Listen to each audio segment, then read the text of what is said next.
G'day gamers, and welcome to my very first ever review. This is Total Annihilation Kingdoms for the PC.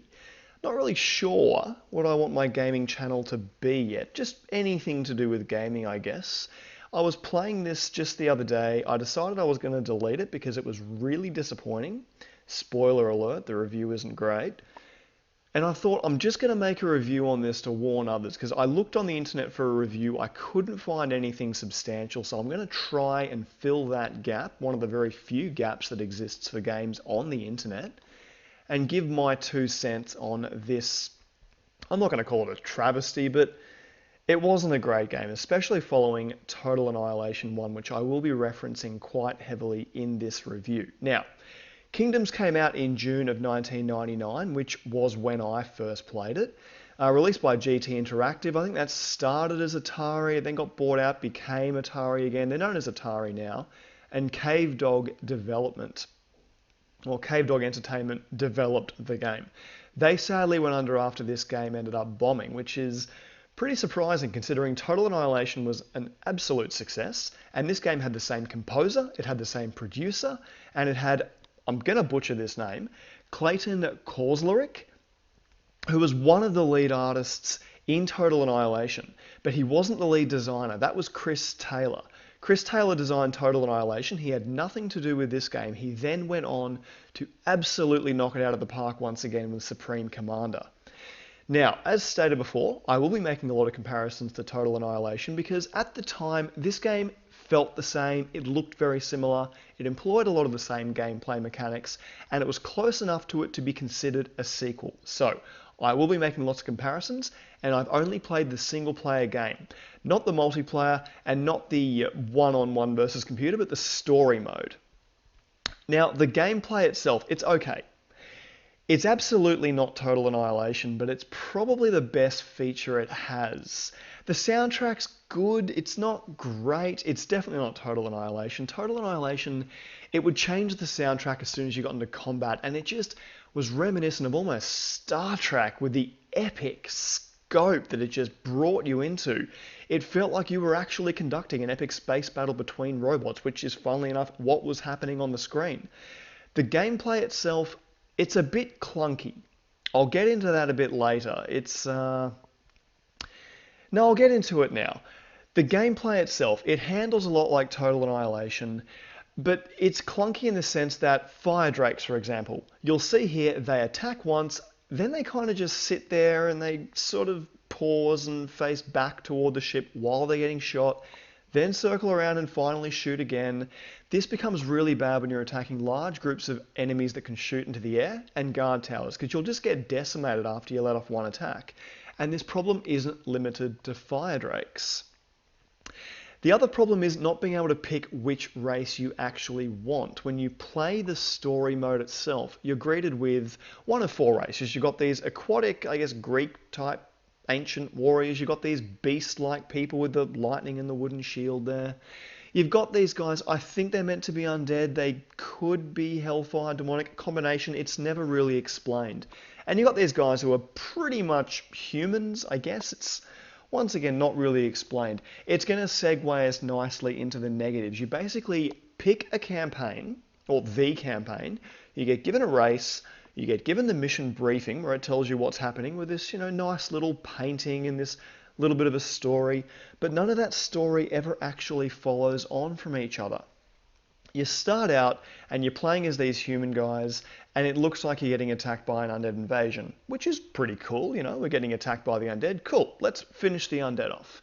But then the very next mission you're playing as the undead attacking the human people that you just defended against the undead, so you think at least, okay, cool, we've got two races, this won't be a complete and utter shit fight trying to keep track of, but I wish I could maybe finish one off and then start with the other like in the original Warcraft game. Unfortunately, you start to get a hold of these two races and then suddenly you're thrown into a mission using fire drakes from a race you've never seen before, attacking a race you've never seen before, and we kind of just forget about the whole human undead storyline. Now, it's not as simple as humans attacking undead. You have spies that are going into human towns to take out alchemists, and then you have all these other plots and things that seem to be emerging that just go absolutely nowhere with the storyline. It tries to manage all four storylines at the same time, and there's just not enough substance to any of them to keep you interested. For myself, I made it to mission 23 on this game, and I still hadn't really hit anything resembling a cohesive, congruent storyline. And if you haven't managed to engage your audience by mission 23, you've seriously failed at something, and it's time to just quit. One of the main things as human beings that we get involved in anything is the character development and our attachment to characters in a game. It's why StarCraft was so successful, I think. It's because Jim Raynor, Sarah Kerrigan, her story, what happens to them. You get attached to these people. Tassadar, Phoenix, even the Zerg Cerebrits and the Overmind. You want to see what happens to them. In Command and Conquer, you actually want to see what happens to the allies in the video sequences. You want to see what happens to Tanya as she gets captured. You want to see what happens with the Iron Curtain and all these new technological developments as you smash the allies. It's just not there here. It's just not here. You understand what I mean. It's just not there. You're not engaged by anything enough to actually keep you involved in the story, and it just starts to get boring. Furthermore, it makes the tech development go so much slower. You can see these dreadnoughts I've got selected here. This mission started off by saying, we have these amazing dreadnoughts, we've got this new technology, now we can take the fight to these beast people and finally kick them off our shores. The only problem was I used these same dreadnoughts about 6 missions ago, maybe 7 missions ago, and there was no mention of them since. The technology doesn't only advance incredibly slowly because you're jumping around between races, it actually reverts in certain missions as well. Obviously, this is a massive problem of gameplay which has been driven by the story, which if you're trying to do 4 at once means you'll go at about 1/4 speed through tech development that you normally would. And you need tech development as well as the story to keep you engaged and learning and excited about the new amazing things you're doing in the game. So, that being said about the main problem of the story, we'll move on to gameplay. I said before, it's good, it never rises above great. It is actually quite functional. You send the guys to kill people, and for the most part they do their job and they kill people. It has the lack of an attack move. Even though you can set your guys to offensive, you send them to attack something or you send them into an area and they will basically ignore anyone that attacks them on the way, even when set to offensive, and will allow themselves to be killed. So you've got to pay a lot of attention and micromanage all your soldiers, which is a bit of a drawback. That being said, the system of gathering your resources, being able to reclaim things like trees, rocks, broken buildings to gain more resources, which in this case is mana, and then build your guys, it's very functional. It works quite well. It works, but it's not brilliant. It's not total Annihilation. I guess I'm making the comparison again.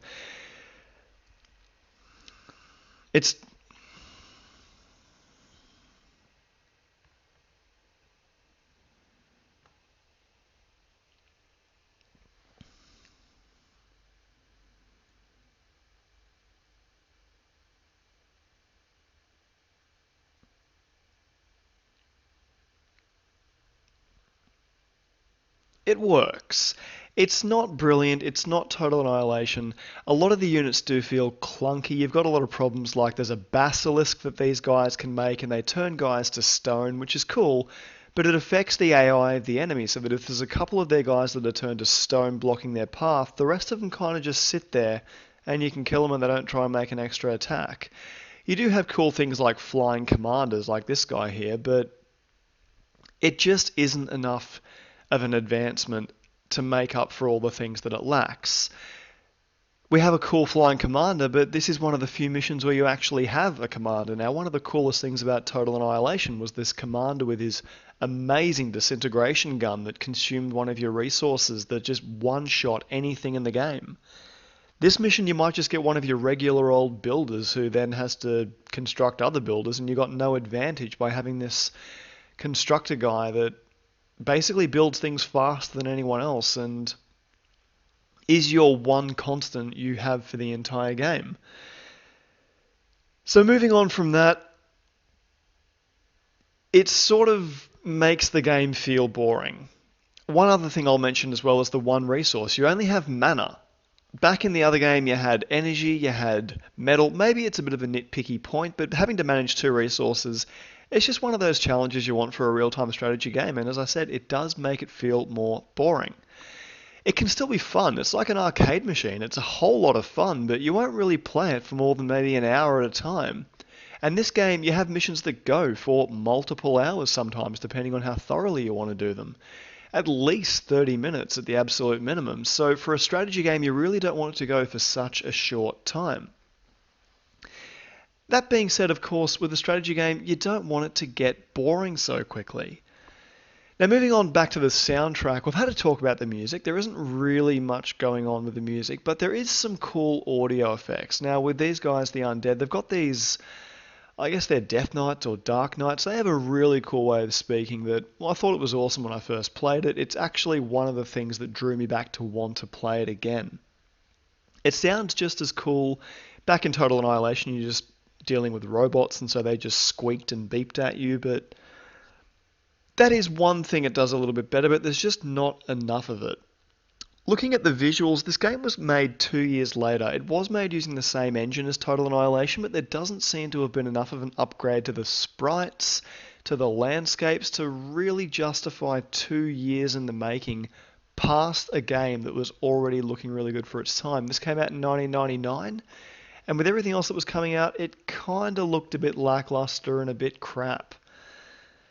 So that's the review, folks. I've given it overall a 4 out of 10.